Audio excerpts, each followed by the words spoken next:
Hello everyone, welcome to today's video. Today I'm doing a 2024 election prediction between President of the United States Joe Biden and former ambassador to the UN and South Carolina Governor Nikki Haley. So with that said, I'm first going to start off with all the safe states for both candidates. I think Joe Biden will win the state of Maine. I think he'll win Maine probably in a likely margin or so, and he'll win Maine's 1st district safe. I think Nikki Haley will narrowly win Maine's 2nd district in the lean column. I think the state of New Hampshire I'm actually going to put in the battleground column because I think the state could be actually pretty surprisingly close. I think the states of Vermont, Massachusetts, Rhode Island, and Connecticut, all of New England in that regard, will be safe blue for Biden. I think New Jersey will go for Joe Biden despite the governor's race being very close. I think it'll still go safe for the presidential level. New York I think will go safe for Biden. Delaware, Maryland, and D.C. I think will all be safe for Joe Biden as well. I think the state of Pennsylvania, Michigan, and Wisconsin will all be very, very close, so I'm going to want to come back to those. I think the state of Ohio will probably go safe for Nikki Haley. It is moving in a very Republican direction, and I think it will go safe, as will Indiana. Kentucky and West Virginia will follow suit. The state of Virginia, while it did just elect Glenn Youngkin as the Republican governor, and a presidential level against Joe Biden, I don't think Republicans would have the same amount of success. However, I do think the Republicans will do well enough to put Virginia in a competitive stage of about 5 or 6 percentage points or so. Probably a margin slightly smaller than 2016. But Virginia, I think, will be a little bit more competitive with Nikki Haley being on the ballot. The state of Tennessee will go safe for Nikki Haley, as will the state of South Carolina. I think the state of Alabama, Mississippi, Louisiana, and Arkansas and Missouri will all go safe for Haley as well. North Carolina and Georgia are going to be battleground states, as will the state of Florida. The state of Illinois will go safe for Joe Biden. Iowa, I think, will probably go safe for Nikki Haley. Minnesota, I think, will probably go likely for Joe Biden. Both North and South Dakota will go for Nikki Haley. Nebraska at large will all go for Nikki Haley. And Nebraska 2nd, which I think will narrowly go for Nikki Haley as well. Kansas and Oklahoma will go for Haley. Texas, I think, goes for Nikki Haley in the likely column. Montana, Idaho, Wyoming, and Utah go safe for Haley.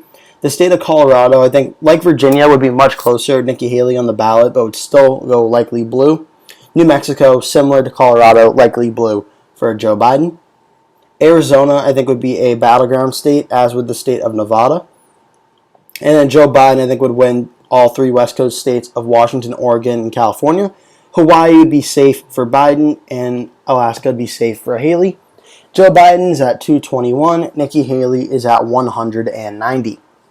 So first things first, I think the state of Florida goes for about 2 or 3% for Nikki Haley over Joe Biden. I think she is able to win that state over Biden, who's having a really tough time in the approval numbers as of right now. The state of Nevada, despite it being a real competitive swing state and having a good shot at flipping in 2022, I have a weird hunch that Joe Biden will still be able to win Nevada in this race in 2024. But the state of Arizona, however, will flip back to Nikki Haley. I think the biggest reason Arizona flipped was that Trump was on the ballot in 2020. And I do think of another Republican like Nikki Haley, who does not turn off so many suburban voters, may be able to actually win the state of Arizona, similar to why Virginia and Colorado are much closer than if it was, say, Donald Trump or Mike Pence on the ballot. So Arizona, I think, goes lean for Nikki Haley. I think the state of North Carolina also goes lean for Nikki Haley as well. I think she'll be able to do very well in this state, outperforming both Donald Trump and Mitt Romney, the 2 previous Republican nominees. And I do think the state of Georgia will also narrowly go back to the Republican side for the exact same reasons as I've outlined for Arizona and North Carolina. That gets Nikki Haley to 263. Joe Biden is at 227. I think the state of New Hampshire is honestly very, very close. And Nikki Haley, I think, plays this moderate lane of the GOP where she is supporting of the more conservative values and can also appeal to the not as conservative values. I think that honestly may be enough to flip the state of New Hampshire, which is something that is kind of weird to see New Hampshire red on the presidential level again, but it is something I can very well see happening against Joe Biden at this time. And with that said, I do think the state of Wisconsin will go to Nikki Haley in this scenario, making her the next president of the United States. I think Joe Biden's crippling approval numbers will definitely help Nikki Haley in this state, especially considering Wisconsin is the most Republican of the three toss-up states. So I do think Nikki Haley will win this state. I honestly think the states of Pennsylvania and Michigan will also go tilt R as well. It is said, actually, I didn't know this, but in the history of these three states, they have voted the same way, all three states, in the last, I think it's 25 years or 30 years. So in an election where Nikki Haley is doing so well in so many swing states, I think it's very possible we do see all three states go red as well. And actually, you know what? I am going to amend one of my calls. I do think Nevada would also go red for Nikki Haley. I think Joe Biden will do better in Nevada than some of the other swing states, but I don't know. Nikki Haley's winning this election in such a big landslide. I think it makes too much sense not to flip Nevada.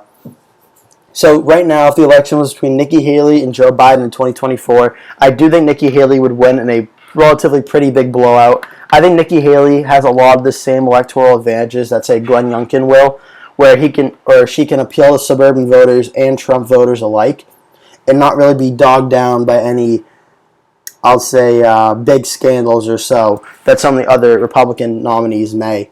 But yeah, that'll do it for today's video. Please leave a comment below. Tell me what you think of this video and who you think would win in this election matchup. Make sure to like the video, and if you're not a subscriber of mine, click that red subscribe button down in the description below. Thank you so much for watching, and I'll see you in the next one.